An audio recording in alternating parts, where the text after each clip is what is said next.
Hello everyone, I'm Laurel Griffith and welcome to Sunday School. I'm so happy to be with you today. We are beginning a new unit. We're looking at the lives of people who remained faithful to God, and we're beginning our study with a look at the life of Ruth, a woman who demonstrated great faithfulness to Naomi and to the God that Naomi served. As we begin this study of biblical characters, it's important to remember that anytime you read a Bible story, a biblical account that has the life of an individual that is held up, and we see this as a model for us, or somewhere we can learn from this person, we need to remember that the true story is about God, God's faithfulness to us, and how God is moving forward his plan of redemption. And so God is the hero. God is the main character. God is the actor, the one who is moving and doing things as he moves his plan of redemption forward. And truly, we can learn from the human beings in these stories, but they are not for us to follow. We are following the one true God and learning from those who are following him as well. What we're focusing on is how does God work to bring us comfort in times of difficulty, in times of life when we have faced tragedies. Where do we see God at work? How does God meet us in the moments of our greatest loss and our greatest pain? And we're going to see this modeled for us today by Ruth and Naomi. So the book of Ruth is the time period is it is set in the time period of the Judges. So Israel has come into the land, and they have taken the promised land and have settled there.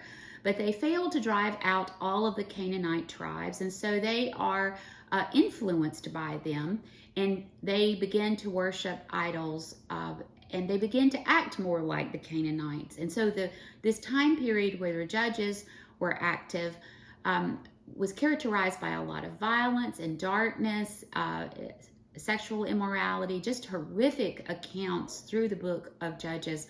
And the last line of the book of Judges in the last chapter says, there was no king in Israel, and people did what was right in their own eyes. And then we move into the book of Ruth, where the setting is during this time. And so some scholars believe that where the books are arranged in our Bible is set to show us the contrast, that in the midst of this dark and violent time period, there is this beautiful family dynamic that's going on, that where it's not removed from tragedy, they're suffering greatly, but there is the fact that God is present in their lives, and we see how God is at work in their lives. And so it's a great contrast between those who have rebelled against God and those who are worshiping God. You also see at the end of the book of Judges, you see there's no king in the land of Israel. And we get to the end of the book of Ruth, and we look forward there to King David, which then points, of course, to King Jesus, who comes from the house and the lineage of David. So now let's begin, and we are going to see this dialogue that takes place between Ruth and Naomi. And the writer of the book of Ruth, although it is unknown who this person is someone who has chosen to use dialogue to move the story along. So there's a lot of dialogue that we will cover today in this first chapter. So let's get started. In the days when the judges ruled, there was a famine in the land, and a certain man of Bethlehem in Judah went to live in the country of Moab, he and his wife and 2 sons. The name of the man was Elimelech, and the name of his wife, Naomi, and the names of his 2 sons were Mahlon and Chilion. They were Ephrathites from Bethlehem in Judah. They went into the country of Moab and remained there. But Elimelech, the husband of Naomi, died, and she was left with her 2 sons. These took Moabite wives. The name of one was Orpah, the name of the other Ruth. When they had lived there about 10 years, both Mahlon and Chilion also died, so that the woman was left without her 2 sons and her husband. So the family had been living in Bethlehem, and Bethlehem means breadbasket, but there had been a famine there.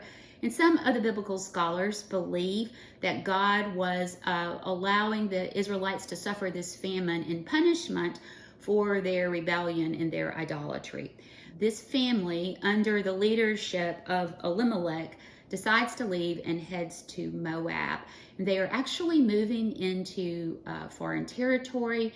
They're moving into enemy territory and into a land that is characterized by the worship of idols.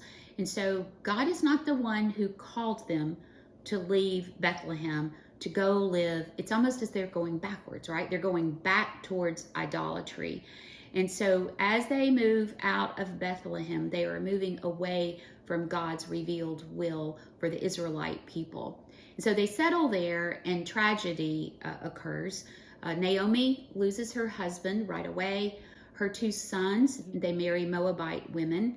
And then after about a decade, the two sons pass away. So Naomi suffers this double tragedy, and she is a widow, left alone with no one to care for her, because in this particular day and time, a woman's future was totally dependent upon her husband and her sons to care for her. And not only does she not have her husbands and her children, but she has lost her safety net as well. You see, God provided for the Jewish widows and the orphans, and he had commanded in Deuteronomy, and you can read about this also in Leviticus, where his plan was that his people would bring a tithe, and out of that tithe, there would be support that would be given to the widows and the orphans. And so Naomi had a safety net if she had been in Bethlehem when this had happened. But now, because she is in Moab, there is no safety net for her. There is no provision for her, and her future is bleak indeed. And so she has this great problem of survival in addition to the great loss that she feels emotionally. And so she prepares to leave. So let's continue and see this discussion that she has with her daughters-in-law as this moves the action in the story forward. Then she started to return with her daughters-in-law from the country of Moab, for she had heard in the country of Moab that the Lord had considered his people and given them food. So she set out from the place where she had been living, she and her two daughters-in-law, and they went on their way to go back to the land of Judah. But Naomi said to her two daughters-in-law, "Go back each of you to your mother's house. May the Lord deal kindly with you as you have dealt with the dead and me. The Lord grant that you may find security, each of you in the house of your husband." Then she kissed them, and they wept aloud. So Naomi is saying here that they've learned that the famine is over in Bethlehem, and so she determines that this is the best way for her to survive. But if these daughters-in-law go with her to Bethlehem, they will have no security, because there will be no obligation to provide for these women who are coming from Moab. And so she wants them to return home to their mother's house, where they could then be held in protection and provided for until time that they would remarry again. They're young enough to remarry and have children, and so she urges them to return. And she says that she wants them to go back, and she wants God to bless them because they have dealt with her with such loving kindness. They have been so faithful to her that she just knows that God is going to be faithful and bless them as well. So Naomi seems to have this understanding that these two women have a relationship with God, the God of Israel, and she knows that God will be with them as she sends them back to their mother's home. Verse 10, we find out the reaction of the two women. They said to her, "No, we will return with you to your people." But Naomi said, "Turn back, my daughters. Why will you go with me? Do I have sons in my womb that they may become your husbands? Turn back, my daughters, go your way, for I am too old to have a husband. Even if I thought there was hope for me, even if I should have a husband tonight and bear sons, would you then wait until they were grown? Would you then refrain from marrying? No, my daughters, it has been far more bitter for me than for you, because the hand of the Lord has turned against me." Then they wept aloud again. Orpah kissed her mother-in-law, but Ruth clung to her. So here Naomi urges the girls to return to their home. She calls them daughters. The term from daughters-in-law now is daughters. There's an intimacy here. She loves these women and they deeply love her. But she says that God has dealt bitterly with her. She sees her pain and her sorrow and her loss as coming from God. And so she is stuck in her grief, and there is a layer here of resentment, or at least lament before God at what he has done to her and to her family. And she says that her daughters-in-law don't have to suffer like that. And there's no hope for them if they go with her, because if they go with her, she will not have any more sons. She's too old to have any more children. So there will not be no one from the family line to marry these ladies. And so she urges them to go back. And there is this emotional farewell. So to me, the significant thing about this scene is we see two things. We see this depth of the relationship that Naomi has with her daughters-in-law and the love that they share. But we also see how Naomi views her tragedies. She views her tragedies as being sent from God. And so she's caught in this understanding. And that is part of the reason that she has become so bitter. It's not just her suffering, but the fact that she sees the suffering as coming from the hand of God. And so there is this idea of lament here because she feels this way. She feels alone in her suffering. So she sends the girls back and Orpah goes, but Ruth is determined to stay. So she said, "See, your sister-in-law has gone back to her people and to her gods. Return after your sister-in-law." But Ruth said, "Do not press me to leave you or to turn back from following you. Where you go, I will go. Where you lodge, I will lodge. Your people shall be my people, your God, my God. Where you die, I will die. There I will be buried. May the Lord do thus and so to me, and more as well, if even death departs me from you." When Naomi saw that she was determined to go with her, she said no more to her. So Ruth is determined to go with Naomi. She has a loving kindness and a faithfulness to Naomi that is surprising, remarkable. It doesn't make sense. This is not something that would make sense to the people around them, because what Ruth is doing is she's jeopardizing her own security for the sake of her mother-in-law. But she is determined, and evidently she has been influenced as she has lived in Naomi's household and Naomi's worship of the one true God. And so Ruth has some kind of understanding of who the God of Israel is, and she is pledging her allegiance to the God of Israel as well as to Naomi, and she wants to be a part of the people of God. And so she is moving away from her own homeland and the security that would be there and saying goodbye to it forever. For she is now saying that I will be buried with Naomi, I will be buried with the people of Israel, as she is determined to move forward with Naomi. And so it's so interesting here that God is already at work in Naomi's life. He is already at work in Naomi's family. And even though Naomi still feels the pain and the loss and the sorrow, that God is using the most unlikely person. He is using a Moabite woman to bring healing and comfort to Naomi. And Ruth is pledging, because of her faithfulness, to be with Naomi forever. And so the two women continue their journey until they arrive in Bethlehem. And then the scene changes. Naomi moves into town, and she is surrounded by the women of the town who come out to see her. And we'll get a little more insight into the way Naomi is thinking as we see how this works out. So the two of them went on until they came to Bethlehem. When they came to Bethlehem, the whole town was stirred because of them. The women said, "Is this Naomi?" She said to them, "Call me no longer Naomi, call me Mara, for the Almighty has dealt bitterly with me. I went away full, but the Lord has brought me back empty. Why call me Naomi when the Lord has dealt harshly with me, and the Almighty has brought calamity upon me?" So Naomi returned with Ruth the Moabite, her daughter-in-law, who came back with her from the country of Moab. They came to Bethlehem at the beginning of the barley harvest. So Naomi and the towns, the women gather around Naomi, and they are wondering if this is Naomi. It's been several years since she has been gone. They're trying to figure out if this is the same woman that left. And Naomi says, when I left, I was Naomi, which means pleasant. I am coming back, and I am coming back as Mara, which means bitter. And she says, I left, and my life was full.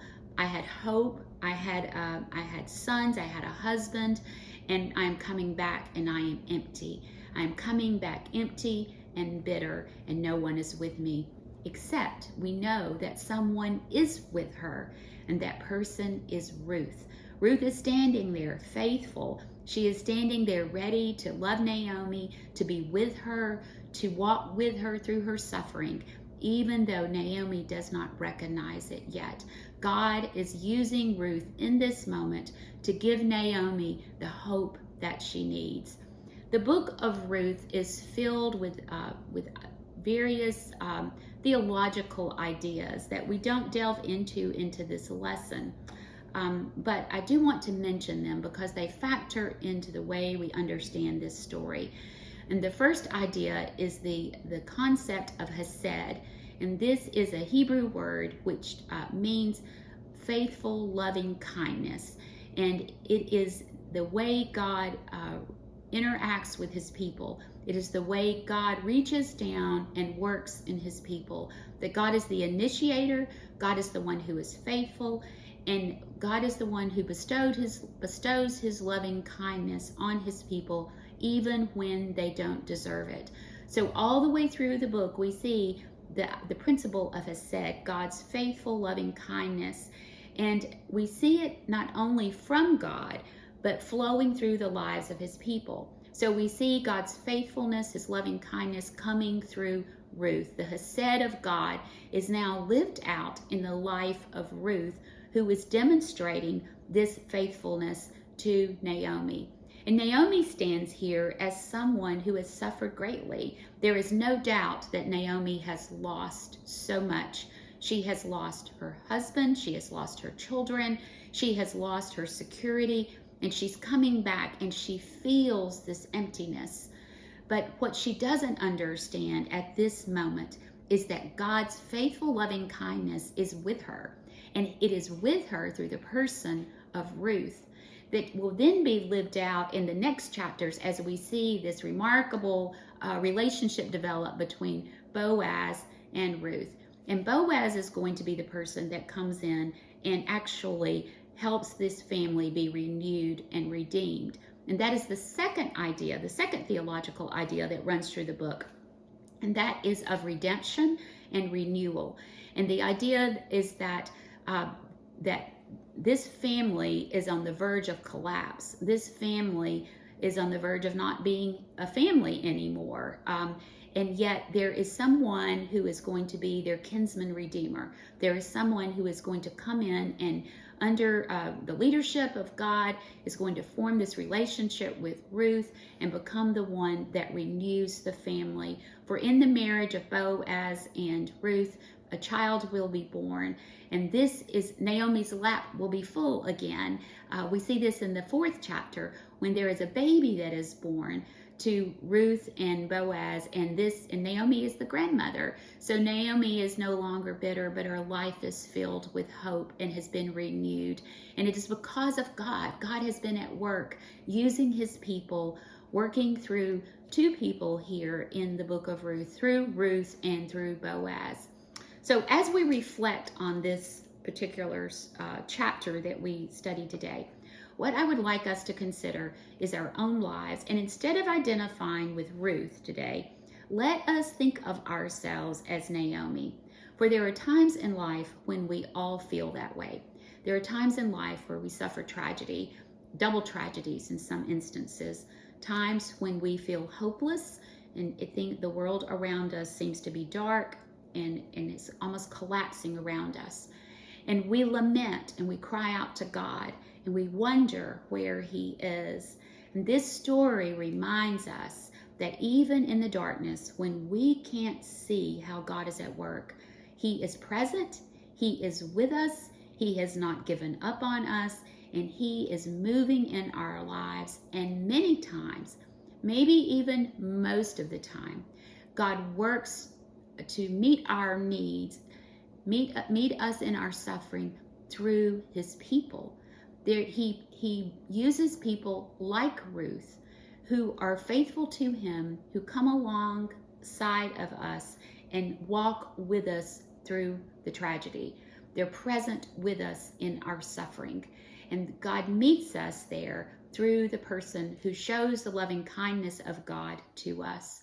God is faithful, and the church gathered around us is faithful to remind us of who God is and how God is at work in the world and in our lives. And that is part of the beauty of being a part of a fellowship of believers. So I have taught ladies Bible study for many, many years. And one of the things I have learned through the decades of teaching is this, and I'll share it with you now in closing. All of us walk through difficult times. All of us suffer. And there is a temptation when we hit these times in life, and that temptation is to try to, we isolate ourselves, we withdraw. We try to move through the world alone. We try to do what Naomi was attempting to do. Naomi was attempting to remedy her situation, to find some peace, to try to move forward, and she was going to do it by herself. And she was rejecting those who were coming around her, who were offering their love and their support. And we do the same thing. There's a time in life, I think, that can feel so painful that it's difficult for us to be vulnerable with other people. But God has positioned us as a part of His fellowship of believers, as a part of the church. And the church comes around us. The Christian community is there to give us a reminder of God's love and His grace and His faithfulness to us. And so I would just urge us, all of us, as we think and reflect on this story, and perhaps this is something you can talk about in your classes today or this Sunday, and that is, in times of great loss, how can we extend God's faithfulness and loving kindness to those who are walking through tragedy? But then flip the idea over and say, when it's our turn, when we find ourselves as Naomi, how do we become people who are open to how God might offer us His comfort through His faithful servants? Jim Morrow touched upon this in his sermon yesterday. I'm recording this on Monday, and Pastor Morrow preached on Sunday about digging the well deeper, dig deeper.